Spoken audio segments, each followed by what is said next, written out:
வணக்கம். இன்று அரசாங்கம் பேன் செய்திருப்பது நம்மளுடைய வாட்ஸ்அப் இல்ல டெலகிராம். வாட்ஸ்அப்லாம் பேன் பண்ணியிருந்தா இந்நேரம் வந்து நான் தான் அந்த நியூஸ உங்களுக்கு சொல்லி தெரியணுமா? இல்ல ஏன்னு சொல்லி வளர்க்கணுமா? நம்ம எல்லாரோட வாழ்க்கையுமே வந்து ஸ்தம்பிச்சிருக்கும்ல.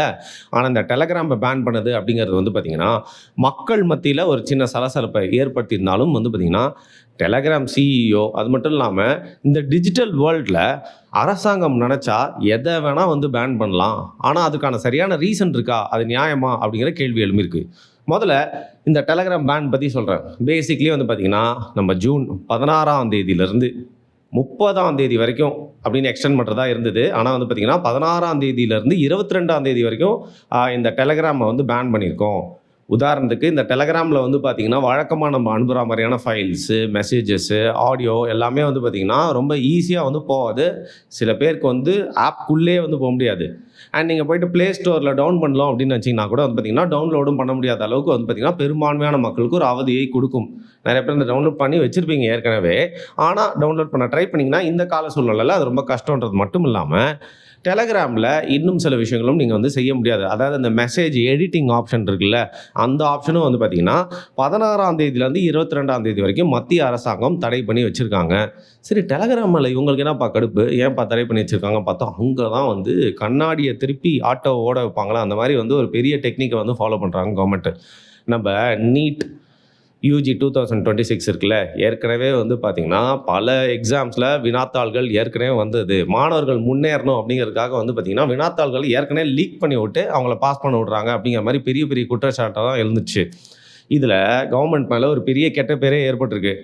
நம்ம தமிழ்நாட்டில் தான் வந்து பார்த்திங்கன்னா எதுனாலும் வந்து ஒரு போராட்டம் அப்படிங்கிறத அரசியல் கட்சிகள்லாம் அறிவிக்கும். பட் மக்கள்லாம் வந்து பார்த்திங்கன்னா போயிட்டு அடுத்த நீட் எக்ஸாமுக்கு கோச்சிங் போயிட்டு படிச்சுட்டு இந்த பேப்பர் லீக் ஆனால் என்ன ஆகலைன்னா என்ன, நம்ம வீட்டிலேருந்து ஒரு குழந்தை எப்படியாவது நீட்டில் வந்து ஜெயிச்சிடணும், டாக்டர் ஆகிடணும் அப்படின்னு சொல்லிட்டு சைலண்ட் மோடில் போயிட்டு இருப்போம். பட் ஆல்மோஸ்ட் நார்த் இந்தியாவில் நிறைய இடங்களில் இந்த மாதிரி பேப்பர் லீக் ஆகிடுச்சின்னு சொல்லிட்டு வந்து போராட ஆரம்பிச்சிட்டாங்க. இப்போ திருப்பியும் வந்து இதை தவிர்க்கிறோம் அப்படின்னு சொல்லிட்டு இவங்க உட்காந்து யோசிச்சிருக்காங்க. உட்காந்து யோசிச்சதுல இவங்களுக்கு வந்து ஒரு பெரிய தகவல் என்னன்னு பார்த்தீங்கன்னா டெலகிராம்லேருந்து தான் வந்து எல்லா தகவலும் வந்து லீக் ஆகுது. அதனால் அந்த டெலகிராமை வந்து கோழி கழுத்தை பிடிக்கிற மாதிரி அப்படியே பிடிச்சி நசிட்டோன்னு வச்சுக்கோங்களேன், எந்த ஒரு லீக்குமே இருக்காது. நீட் எக்ஸாமில் வந்து கரெக்டாக எல்லாருமே சூப்பராக நியாயமாக எழுதி டாக்டர் ஆயிடுவாங்க.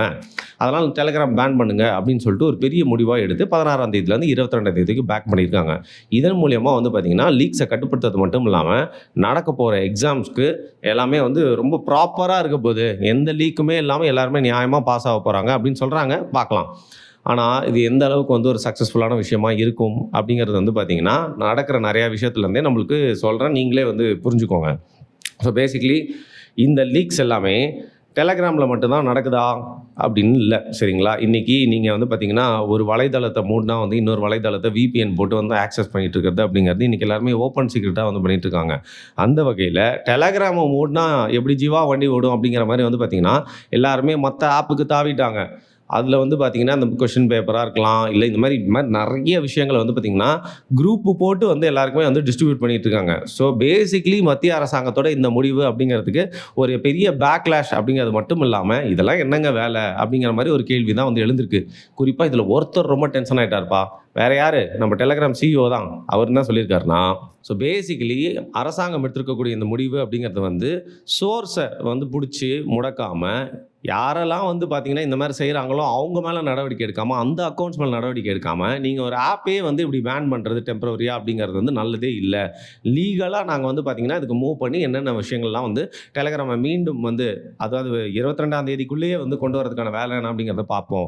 இன்னொரு விஷயம் அவர் சொல்லியிருக்காருன்னு பார்த்தீங்கன்னா, நான் விசாரித்து பார்த்த வரைக்கும் டெலகிராமில் இது மாதிரி நடக்குது நடக்கலான்றதெல்லாம் விட்டுருங்க. பட் நீங்கள் இதை பேன் பண்ணதுக்கப்புறமா எல்லாருமே வந்து பார்த்திங்கன்னா மற்ற மெசேஜிங் ஆப்ஸ்க்கு வந்து போயிட்டாங்க. குறிப்பாக வந்து அவருடைய ஆர்ஸ் ரைவலான வாட்ஸ்ஆப்பை வந்து குறிப்பிடாமல் இல்லை அவர். வாட்ஸ்ஆப்க்கு எல்லாருமே வந்து பார்த்திங்கன்னா இதெல்லாம் போயிட்டு அங்கெல்லாம் வந்து டிஸ்ட்ரிபியூட் பண்ணிட்டுருக்காங்க. வாட்ஸ்ஆப் மட்டும் இல்லாமல் மற்ற டெக்ஸ்டிங் ஆப்ஸ் மெசஞ்சர்ஸ்லேயும் வந்து பார்த்திங்கன்னா இது எல்லாமே வந்து டிஸ்ட்ரிபியூட் ஆகிட்டு தான் இருக்குது.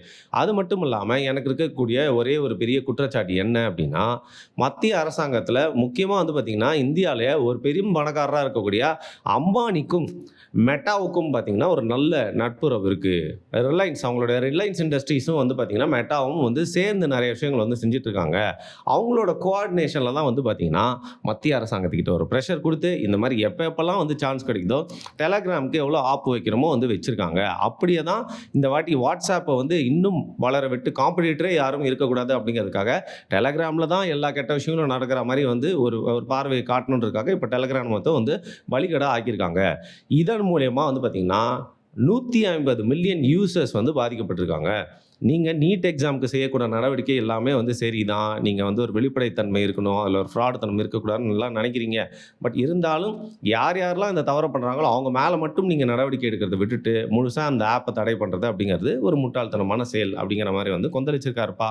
பாவல் டுராவ் அப்படிங்கிறவர் தான் வந்து பார்த்தீங்கன்னா வந்து சிஇஓ. சரி, அரசாங்கத்துக்கு வந்து பார்த்தீங்கன்னா, இந்த அதிகாரம் இருக்கா? இந்த மாரி ஆப்ஸ இல்ல வலைத்தளங்கள்லாம் வந்து மூடுறதுக்குன்னு பார்த்தீங்கன்னா, ஆர்டிகிள் 69A படி வந்து இன்ஃபர்மேஷன் ஆக்ட் படி வந்து பார்த்தீங்கன்னா, தேவையான பட்சத்தில், தேவையான சிச்சுவேஷன்ல தேசத்தோட பாதுகாப்பு, அது மட்டும் இல்லாம அரசாங்கத்தில வந்து ஸ்திரத்தன்மை, இந்த மாரி ஃப்ராடெல்லாம் வந்து ஸ்டாப் பண்ணணும் அப்படிங்கிறதுக்காக, அரசாங்கம் தேவைப்பட்டா எந்த ஒரு ஆப் வேணா, எந்த ஒரு தளத்த வேணா வந்து தற்காலிகமாவோ, இல்ல முழுசாவோ வந்து முடக்கி வைக்கலாம் அப்படிங்கிற பவர் அரசாங்கத்துக்கு இருக்கு அப்படின்னு சொல்லியிருக்காங்க. இருக்கா? சும்மா சொல்றாங்களான்னு கேட்டா, உண்மைதான். இந்த ஒரு லா இருக்கு. ஆனா, இதில எந்த அளவுக்கு அரசாங்கம் வந்து பார்த்தீங்கன்னா, ஒரு ஃப்ரீ ஹேண்டோட எல்லா ஆப்ஸ்க்குமே, எல்லா வலைதளங்களுக்குமே இது மாரி வந்து ஸ்ட்ரிக்ட் ரூல்ஸ் வந்து வச்சிருக்காங்க. அவங்களுக்கு தேவையான ஆப்ஸ்க்கு மட்டும் இப்படி பண்றாங்களா? அப்படிங்கிறது தான் கேள்வி. இன்னொரு விஷயம் சொல்றாங்க. இப்ப அரசாங்கம் நெனச்சா 22ஆம் தேதி வரைக்கும்னு சொன்னேன்ல, அந்த 22ஆம் தேதிய 30ஆம் தேதி வரைக்கும் கூட வந்து எக்ஸ்டெண்ட் பண்ணலாம். ஏன் 30ஆம் தேதி மட்டும் இல்லங்க. அப்படியே ஒரு 6 மாசத்துக்கு வேணுனா கூட வந்து பார்த்தீங்கன்னா, அப்படியே தள்ளி போட்டு திருப்பியும் அந்த ஆப்போட செயல்பாடுகள வந்து தடை செய்யலாம். இந்த மாரி எல்லா பவருமே அரசாங்கத்துக்கு இருக்கு. ஸோ டெம்பரரி பேன் இல்ல. முழுக்க முழுக்க வந்து பார்த்தீங்கன்னா, ரவுட் பண்ணி வந்து மக்கள் எவ்வளோ பேர் யூஸ் பண்ணிட்டு இருந்தாலும், அந்த வலைதளமோ, சமூக வலைதளமோ, இல்ல ஆப்போ இந்த மாரி வந்து பார்த்தீங்கன்னா, அவங்களால வந்து முற்றிலுமா வந்து முடக்க முடியும் அப்படிங்கிறதுல ரூல்ஸ்லயே இருக்கு அப்படின்னு சொல்றாங்க. இப்போ Telegram கிட்ட ஒரு தப்பு இருக்கான்னு கேட்டா கண்டிப்பா இருக்கு. அது Telegram யூஸ் பண்றவங்களுக்கே வந்து நெறைய பேருக்கு வந்து தெரியும். இதுல வந்து இல்லீகல் கான்டென்ட், அதாவது இல்லீகல் கான்டென்ட்னா வந்து பார்த்தீங்கன்னா, நம்ம எந்த அளவுக்குலாம் அந்த பிட்டு படங்கள் வெப்சைட்ஸ்லாம் பிளாக் பண்ணி, அது VPNல போய் பார்க்குறாங்க. அதாவது VPNாவது ஒரு எஃபோர்ட் எடுத்து தான் போணும் அப்படிங்கிறதெல்லாம் சுத்தமா இல்லாம, இந்த Telegram மட்டும் நீங்க வச்சிருந்தீங்கன்னா, இல்லீகல் கன்டென்ட்ட ஆக்சஸ் பண்றதுக்கு உங்களுக்கு வந்து கோடிக்கணக்கான வீடியோஸ கொட்டி குடுக்குது இந்த Telegram. அந்த வகையில இது வந்து பார்த்தீங்கன்னா, நெறையா கெட்ட ஆக்டிவிட்டீஸ்க்குலாம் வந்து தெரிஞ்சோ தெரியாமலோ ஹெல்ப்ஃபுல்லா தான் இருக்கு. இன்னொரு விஷயம் பைரசி. உங்களுக்கே தெரியும். டாரண்ட்லாம் வந்து பழைய கதைப்பா. நம்மளுக்கு வந்து Telegramல தான் லிங்க் இருக்குது அப்படின்னு சொல்லிட்டு, இன்னைக்கு எல்லாருமே Telegramம நம்பி தான் வாழ்றாங்க. தியேட்டருக்கு கூப்பிட்டு உங்க குரூப்ல ஒரு ஃப்ரெண்ட் வரல அப்படின்னா பார்த்தீங்கன்னா, அவன் Telegramம நம்பி தான் தன்னுடைய வாழ்க்கைய ஓட்டிக்கிட்டு இருக்கான் அப்படின்னு அர்த்தம். சீக்கிரமா ஏதோ ஒரு பிரிண்ட் வந்துரும். நீ போய் தியேட்டர்ல காசு செலவு பண்ணி பார்க்கத்தானே இங்கேயே பார்த்துருவேன் அப்படிங்கிற மாரி வந்து பார்த்தீங்கன்னா, Telegramல இந்த மாரி வந்து பைரசி கன்டென்ட் ரொம்ப அதிகமா இருக்கு. அதுவும் உங்களுக்கு தெரியும். கேம்பிளிங். இன்னைக்கு வந்து இல்லீகல் கேம்பிளிங்க நீங்க ஆக்சஸ் பண்றதுக்கான முக்கியமான போர்ட்டலா Telegram இருக்கு. இந்த கேம்பிளிங்ல உள்ள போனா வெளில வரது ரொம்ப கஷ்டம். அதில இந்த Telegramம வச்சு ஆக்சஸ் பண்றவங்க தான் வந்து பார்த்தீங்கன்னா, கோடிக்கணக்கான இளைஞர்கள் நம்மளோட ஊர்ல இருக்காங்க. அதையும் தாண்டி வந்து பார்த்தீங்கன்னா, இந்த Instagramல வந்து நெறைய ஸ்கேம்ஸ்லாம் சொல்றாங்கல்ல, பிசினஸ் பண்றேன்னு சொல்லிட்டு இத விக்கிறேன், அத விக்கிறேன்னு சொல்லிட்டு. அதே மாரி Telegramலயும் வந்து அதிக பேர் வந்து பொருட்கள் வாங்கி பிசினஸ் பண்ணி ஏமாறுறது அப்படிங்கிறது வந்து ஒவ்வொரு நாளும் அதிகரிச்சுட்டே இருக்கு. இப்போ Telegram ஏன் எல்லாருமே வந்து WhatsApp இருந்தும் அவங்களோட ஃபோன்ல வச்சிருக்காங்கன்னா, பிராக்டிகலி ஸ்பீக்கிங் பெரிய பெரிய ஃபைல்ஸ்லாம் பட்டுன்னு அனுப்பலாம் அப்படிங்கிறது மட்டும் இல்லாம, இப்ப நான் சொன்னேன் இல்லையா, சட்டத்துக்கு புறமான நெறைய விஷயங்கள். அதில ஏதோ ஒரு வகையில வந்து பயன்படுறதுக்காகவும் வந்து Telegram எல்லாருமே யூஸ் பண்றாங்க அப்படிங்கிறது ஒரு ஓப்பன் சீக்ரெட்டா இருக்கு. ஸோ Telegram மேல இதற்கு முன்னாடியே வந்து பார்த்தீங்கன்னா, ஒரு ஸ்க்ரூட்டினி மட்டும் இல்லாம தடை பண்ணிருவோம் அப்படின்னு மத்திய அரசாங்கம் மிரட்டியிருக்காங்க. ஸோ அப்பயும் பார்த்தீங்கன்னா, அந்த பாவல் பியூரோ வந்து தன்னுடைய ஆப்ப வந்து சப்போர்ட் பண்ணி டிஃபெண்ட் பண்ணாரே தவிர்த்து, அதில இருக்க குறைபாடுகள், குளறுபடிகள்லாம் வந்து நிறுத்தவே இல்ல. அது ஏன் அப்படின்னு கேட்டீங்கன்னா, ஏற்கனவே சொன்னது தான் பதில். WhatsAppன்ற ஒரு விஷயம் இருக்கும்போது Telegramமோட தேவை என்ன? USP என்னன்னு பார்த்தீங்கன்னா, இந்த மாரி விஷயங்கள்லாம் செய்யலாம் அப்படிங்கிறதுனால தான் மக்கள் வந்து அந்த ஆப்ப வந்து பயன்பாட்டிற்காக டவுன்லோட் பண்ணி வச்சிருக்காங்க. பட் நம்மளோட ஹவுஸ் ஹோல்டு ஆப்பா இருக்க WhatsApp வந்து பார்த்தீங்கன்னா, தாண்டி தான் Telegram. அத வந்து இப்போதைக்கு பீட் பண்ற அளவுக்கு இல்லவே இல்ல. ஏன்னா 150 மில்லியன் அப்படின்னா வந்து பார்த்தீங்கன்னா, WhatsApp யூஸ் பண்ற யூசர்ஸ் அப்படிங்கிறவங்க 850 மில்லியன தாண்டி இருக்காங்க. இப்ப நம்ம ஊர்லயே ஏதோ ஒரு கட்சிக்கு வந்து ஐடி விங்ல வந்து பார்த்தீங்கன்னா, 30,000 WhatsApp குரூப் வச்சிருக்காங்கன்னு சொல்றாங்க.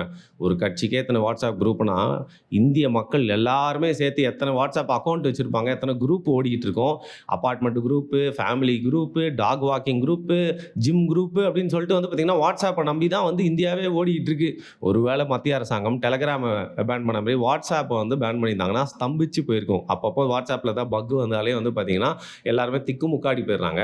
ஸோ அந்த வகையில வந்து WhatsAppஅ கம்பேர் கம்பேர் பண்ணும்போது டெலகிராம் வந்து ஒரு காம்படிட்டரே இல்லை அப்படின்னா கூட வாட்ஸ்அப் கிட்ட இருந்து சீக்கிரமாக எல்லாருமே இந்த மாதிரி தேவைகளுக்காக டெலகிராமுக்கு அதிகமாக மூவ் ஆயிர போகிறாங்களா அப்படிங்கிற பயம் வந்து மெட்டாவோட சைட்ல இருந்து இதன் மூலியமாக தெரியறதை நம்மளால வந்து பார்க்க முடியுது. மொத்தத்தில் டெலகிராம் சிஇஓ புலம்புனது வந்து ஒரு பெரிய பேசுபொருளாக இருக்குது. அவர் புலம்பி தள்ளினதுல வந்து பார்த்தீங்கன்னா அவர் சொன்ன எக்ஸாம்பிள் தான் எனக்கு ரொம்ப ஃபேவரட்டாக இருந்துச்சு. ஒருத்தன் திருடிட்டான் அப்படிங்கிறதுக்காக அந்த மாலே மூடிடுவீங்களா? திருடன் மட்டும் பிடிங்கப்பா, ஏன்பா மாலை மூடுறீங்க அப்படின்னு கேட்டிருக்காரு.